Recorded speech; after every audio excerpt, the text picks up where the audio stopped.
oração, ela não é só uma questão religiosa, ela tem a questão da ciência também, que ajuda você na questão emocional.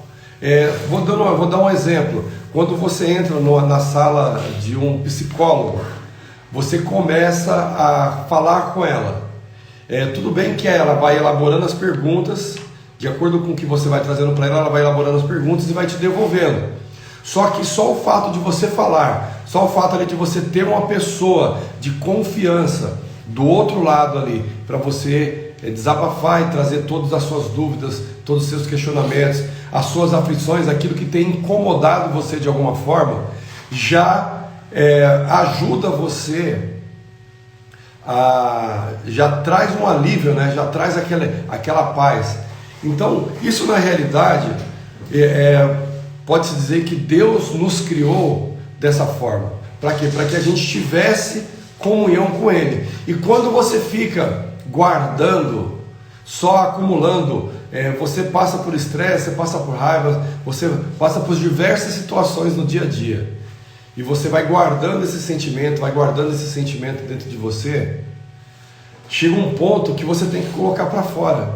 Agora, se você simplesmente construir uma rotina, você construir um hábito de oração, de todo dia você separar um tempo para você falar com Deus, para você se derramar na presença dele mesmo, para você chorar, se você quiser se trancar no teu quarto, gritar, espernear, fazer o que você tiver que fazer, mas só o fato de você fazer isso, você vai ver que com o passar dos dias vai ficando cada vez mais leve, talvez aquele aperto, aquela dor que você sente no teu interior, ela vai ser aplacada, ela vai ser amenizada, simplesmente pelo fato de você construir uma vida de oração. Isso mesmo, simplesmente para você construir esse hábito de falar com Deus.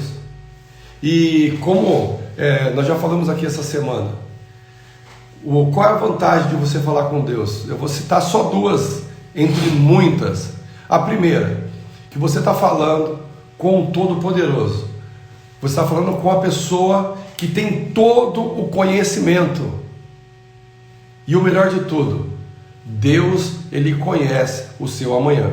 Se você chamar Deus para participar da tua vida, se você chamar Deus para fazer com que Ele participe dos seus projetos, que Ele participe dos seus sonhos, que Ele participe das suas decisões, Senhor, me direcione nisso aqui, qual é a melhor forma de eu fazer?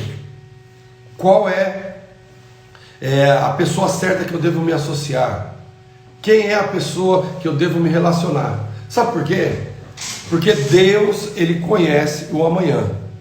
Deus, Ele sabe exatamente o que vai acontecer no amanhã. Talvez você vai fechar uma sociedade hoje, e essa sociedade, nesse momento, pode até parecer bom para você, mas amanhã, meu amigo, Ele conhece o que pode acontecer, Ele conhece o coração da outra pessoa, Ele sabe o que vai dar. Provérbios diz assim, há caminhos que aos olhos do homem ele parece perfeito, mas o fim dele o que é? É a morte. Então às vezes tem caminho que você vai trilhar, que você vai entrar nele e você vai falar, não cara, é por aqui, eu vou fazer. Só que se você consultar Deus antes e colocar na mão dele e pedir para Ele direcionar você, você vai ver como você vai deixar de entrar em várias enrascadas. Você vai deixar de fazer várias parcerias erradas. Simplesmente por quê? Porque você consultou. Porque eu volto a dizer, Deus, Ele conhece o amanhã. Deus, Ele sabe muito bem o que vai acontecer. Agora tudo depende de como é que você vê e de qual a postura que você toma no teu dia a dia. Por quê? Nós estamos essa semana falando sobre oração. Eu tentei aqui várias vezes entrar nesse tema do Pai Nosso. Por quê? Os discípulos, eles ainda não tinham esse modelo de oração. Os fariseus, eles iam lá para as praças públicas e ficavam orando e batendo no peito, eles jejuavam e faziam cara de coitado, cara de dó, para as pessoas saberem que eles estavam jejuando. E Jesus falou, ei, Não precisa nada disso. Primeiramente, Deus, Ele já sabe exatamente o que você vai pedir. Mas fala assim, mas você sabe por que vai pedir? Por que pedir? Porque Deus, Ele criou o ser humano para ele se relacionar com Ele. Se você voltar lá no primeiro homem, Adão, Deus, todo fim de tarde, Ele ia tomar um chá da tarde com Adão. Todo fim de tarde Ele ia lá e ele fazia questão e tinha prazer em se relacionar com o homem. Então nós temos que manter essa vida de oração, nós temos que manter esse relacionamento com Deus. Essa é a realidade. E nós precisamos, como é que a gente vai construir isso? Através de uma vida de oração. Então quando Jesus ele pega os discípulos, ele fala, vocês não sabem orar? Eu vou dar para vocês aqui um modelo de oração. Nós já falamos essa semana a diferença entre orar e rezar. O que é rezar? Rezar é uma oração repetida. É ali, Ave Maria, cheia de graça. Os católicos, eles têm algumas orações repetidas, por exemplo, Ave Maria, tem credo em Deus Pai, que você vai lá e fica repetindo a mesma oração, a mesma reza. A oração é simplesmente você falar com Deus. Então Jesus, ele colocou aqui algumas estruturas de como você deve orar. E eu gostaria de dividir aqui um pouco com você. Vamos começar. Pai nosso que está no céu. Primeira coisa, aqui você está se colocando na posição de filho, você está reconhecendo a paternidade de Deus. Simplesmente assim.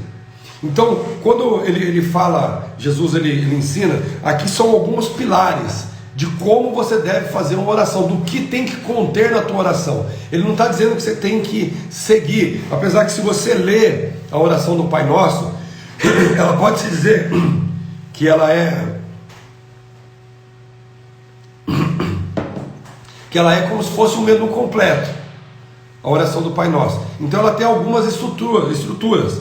Olha, começa dizendo o quê? Que você tem que reconhecer a Deus como Pai, você tem que reconhecer a paternidade de Pai. Lembra que nós falamos já sobre Hebreus 11:6, que você sem fé é impossível agradar a Deus? Você tem que reconhecer que a primeira coisa é acreditar que Ele existe. A mesma forma, o que é? Aqui é você reconhecer Deus como Pai. E todo pai de verdade mesmo, pai amoroso, ele vai querer o melhor para o filho. Qual é o pai? Jesus falou assim, qual é o pai que tendo o filho tendo fome, ele vai pedir peixe e o pai vai dar escorpião? Não tem. O pai, ele sempre vai querer dar o melhor para o filho. Às vezes pode ser que não é o momento certo para você tomar posse disso. Não é o momento certo para você ter isso. Mas o pai, ele sempre vai querer o melhor para o filho. Então toda vez que você entrar na presença de Deus em oração, o que você tem que orar? Você tem que começar reconhecendo a paternidade dele, reconhecendo que ele é pai, e ele, na qualidade de pai, ele vai trazer o melhor para você. Santificado seja o teu nome. Você tem que reconhecer que Deus, ele é diferenciado.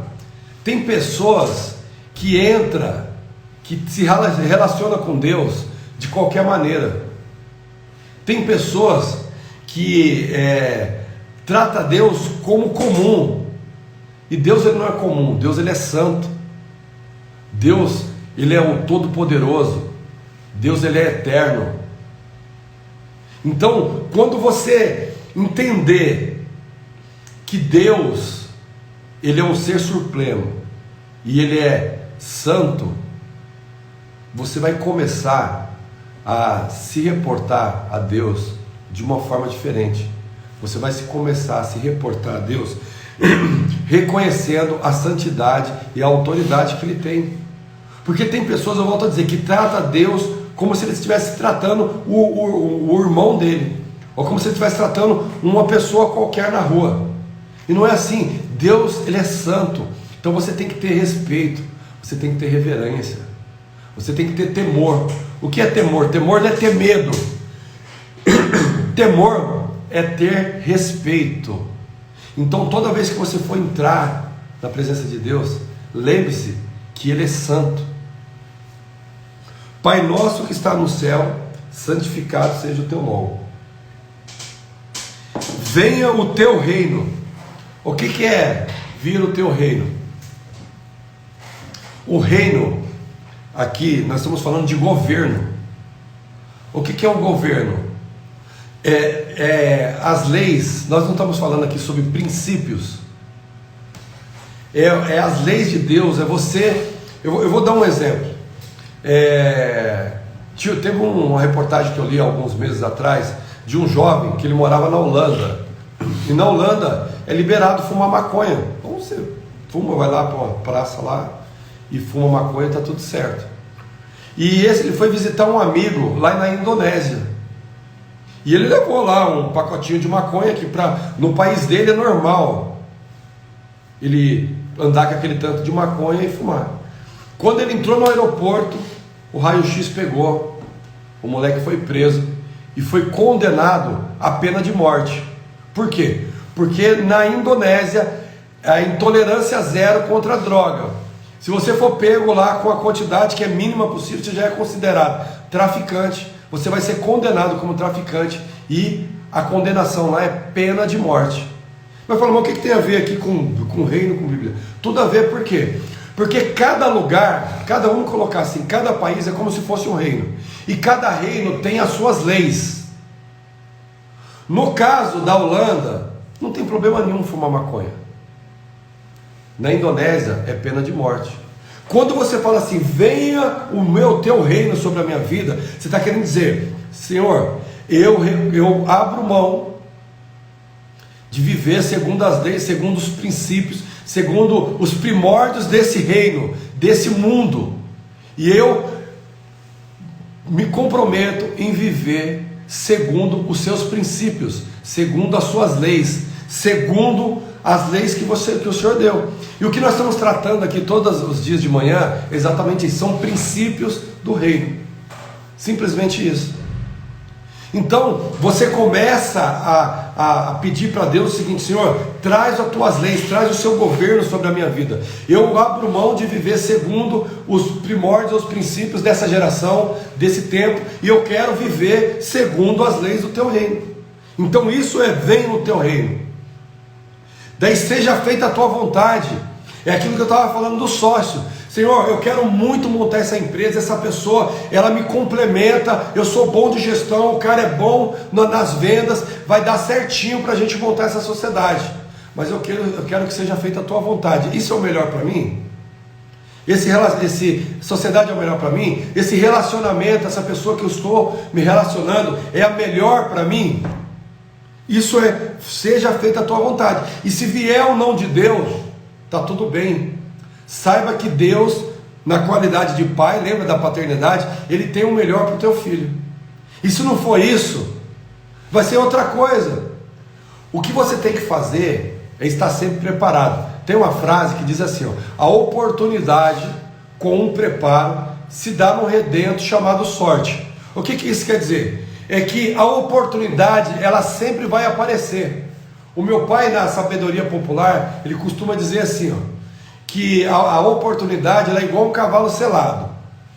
Se não passar, ela vai embora.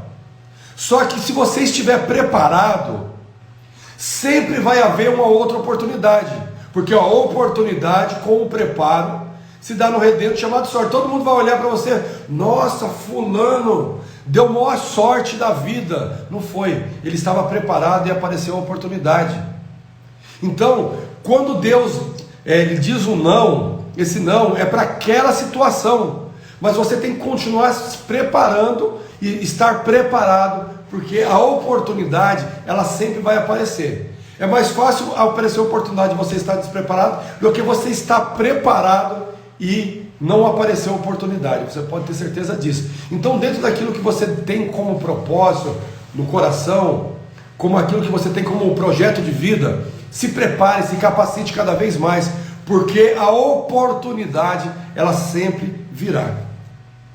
Então seja feita a tua vontade, porque assim na terra como é feita nos céus. O que ele está querendo dizer aqui? Voltando para o reino, para o governo, ele reconhece que lá no céu funciona exatamente como as leis de Deus, como Deus manda e como Deus ordena. Olha que coisa interessante. Jesus, em Filipenses, fala que Jesus, ele não usurpou ser igual a Deus. Antes ele se esvaziou da sua glória, se humilhou, se tornando a forma de servo. Ele então, o que ele quis dizer? Ele saiu da glória dele, veio, se limitou a um corpo humano, viveu aqui 33 anos, ele foi humilhado, foi traído, foi contrariado, foi tudo, foi crucificado. Sabe para quê?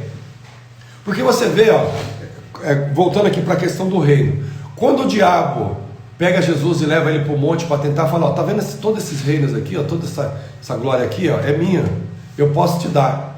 Só que o diabo, ele tomou ilegalmente, lá de Adão, lá no início. E Jesus, ele falou assim, se você simplesmente me adorar, eu vou te dar isso tudo aqui. O diabo estava mentindo? Não. Era dele por quê? Porque ele foi lá e tomou. Ele usurpou. Usurpar é você tomar algo que não é teu. Então, quando Jesus, ele vai lá e cumpre todo o propósito, ele não peca, ele é crucificado, ou seja, ele é condenado inocentemente. Aí é quando ele ressuscita, e em Mateus 28, 18, fala assim, Jesus fala, todo o poder me foi dado nos céus e na terra. Sabe o que ele está querendo dizer? Porque lá na terra, ele já tinha lá no céu, ele já tinha todo o poder. Lá já funcionava, todos os anjos respeitavam e adoravam a Jesus, reconheciam a autoridade dele, estava tudo certo. Mas Jesus lá em Mateus 28, 18, ele fala, todo o poder me foi dado nos céus. Então ele já tinha um poder no céu, e ele veio aqui na terra e conquistou todo o poder. Ele não precisou pegar um atalho, simplesmente adorar ao diabo e ter o governo. Não, ele foi lá e pagou o preço para que ele tivesse a autoridade aqui na terra também. Então quando ele fala, seja feita a tua vontade, assim na terra, aqui na terra, porque no céu já acontece. Então hoje, quando você decide obedecer às leis do reino de Deus, é como se você tivesse assim, venha, seja feita a tua vontade aqui na terra. Eu estou fazendo a tua vontade aqui na terra. Eu estou chamando, porque palavras não muda as pessoas. O que muda as pessoas são exemplos. Então quando você decide pegar as leis de Deus, o cristianismo, e trazer como lifestyle, estilo de vida para você, você está dizendo assim, eu estou trazendo as leis de Deus e vou viver as leis de Deus. E as pessoas vão começar a olhar para você e falar, cara, aquela pessoa ali está diferente. Caramba, aquele cara ali, olha a postura dele, o jeito dele falar. Então, sabe o que é isso? Está dizendo que você está vivendo na terra, mas segundo os primórdios e os princípios do céu. É simples assim. Então ele fala, assim, porque daí você está ajudando aqui, você está vivendo segundo o que Jesus ensinou no Pai Nosso. Assim na terra como é no céu.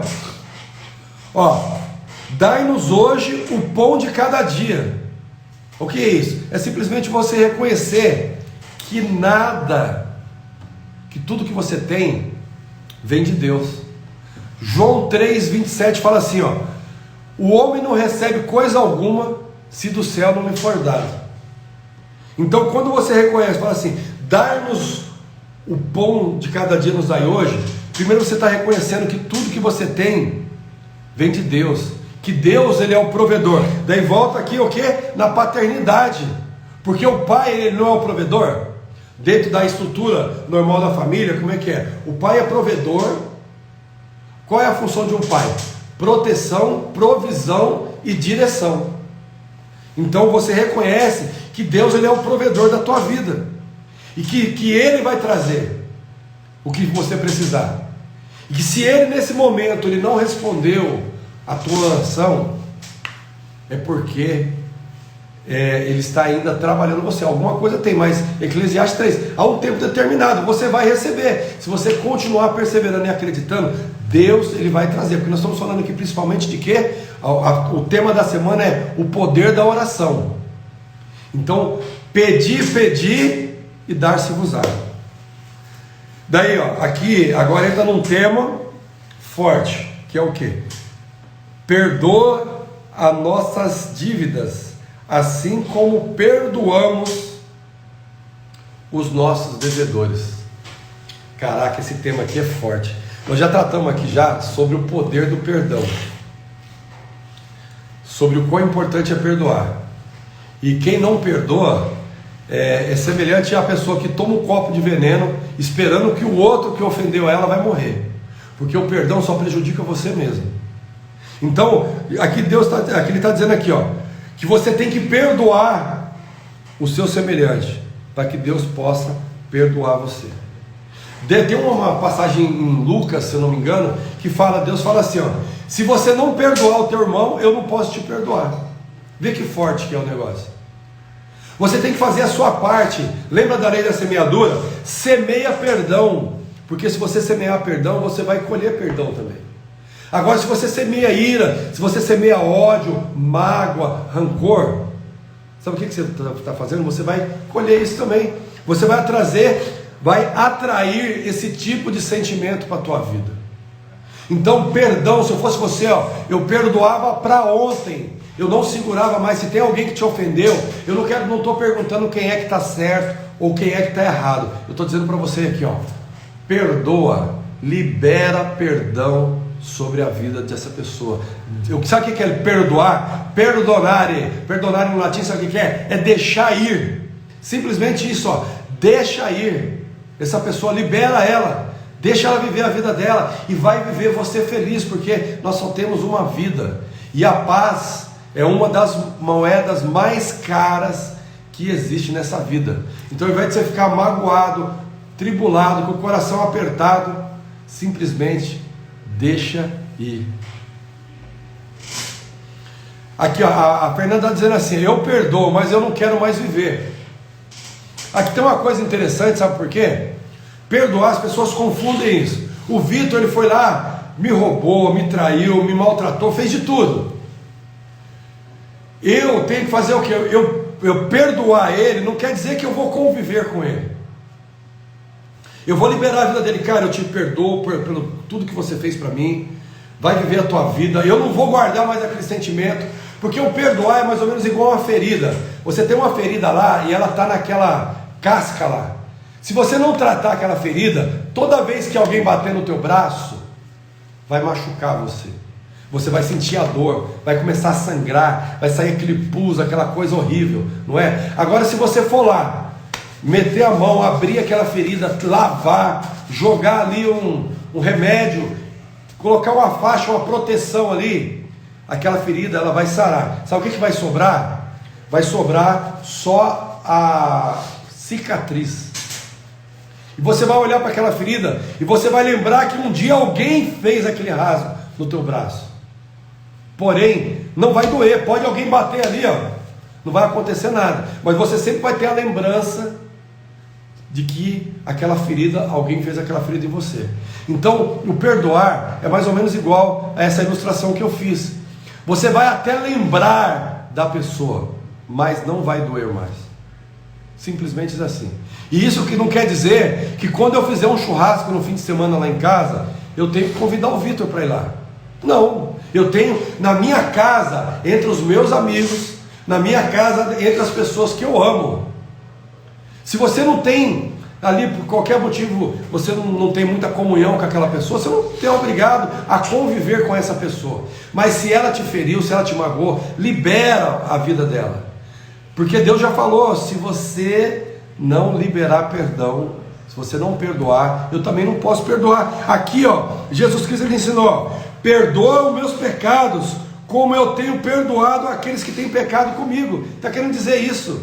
Jesus aqui ele já faz uma condicional. Para eu receber, eu tenho que dar. Lembra da lei da semeadura? É a mesma coisa de você chegar diante de uma lareira e falar assim, ó, dona lareira, me dá o fogo que depois eu te dou a lenha. Não é assim que funciona. Da mesma forma, perdoa. para que Deus possa perdoar você, porque João fala que todos pecamos e destituídos nós somos da glória de Deus. E ele fala assim, ó, quem pecou, quem disse que nunca pecou, já está mentindo, porque todos nós pecamos. Então todos nós precisamos de perdão. Para fechar aqui, não nos deixe cair em tentação, mas livra-nos do mal. O que é a tentação? Existe a diferença entre tentação e provação. O que é a provação? A provação, ela vem da parte de Deus. Um exemplo, Jesus ele foi batizado por João Batista, na sequência, o que diz lá em Mateus 4? Que o Espírito Santo conduziu Jesus ao deserto para ser provado. Então a provação é um período e é uma privação, é algo ali que Deus permite você passar por um tempo. Isso é provação. Agora, o que é tentação? E aqui ele está pedindo para livrarmos da tentação. A tentação, lá em Tiago, fala que Deus, ele não tenta ninguém, porque a tentação ela está sempre ligada para o mal. Vou dar um exemplo. Davi, ele em vez de estar na guerra, ele dormiu até meio-dia, foi dar um rolê na sacada, viu a dona lá, bonita, tomando banho, falou, opa, ele se sentiu tentado em tomar posse daquela mulher, e ele foi lá e cedeu à tentação. Então, e foi lá e todo mundo sabe o que aconteceu, né? Depois daí. Então, a tentação ela é sempre ligada por mal. Vou dar um exemplo, eu estou passando uma privação financeira terrível, estou com meu filho lá em casa, não tem nem leite, não tem nada para comer, todo mundo sai de casa com a criançada chorando de fome. Eu chego aqui na casa do Vitor, vim visitar ele, aí de repente tem um dinheiro ali dando sopa, e o Vitor não está vendo, eu sei que o Vitor tem muito dinheiro, o que eu faço? Eu vou lá e pego esse dinheiro, quer dizer, eu me sinto tentado a pegar o dinheiro.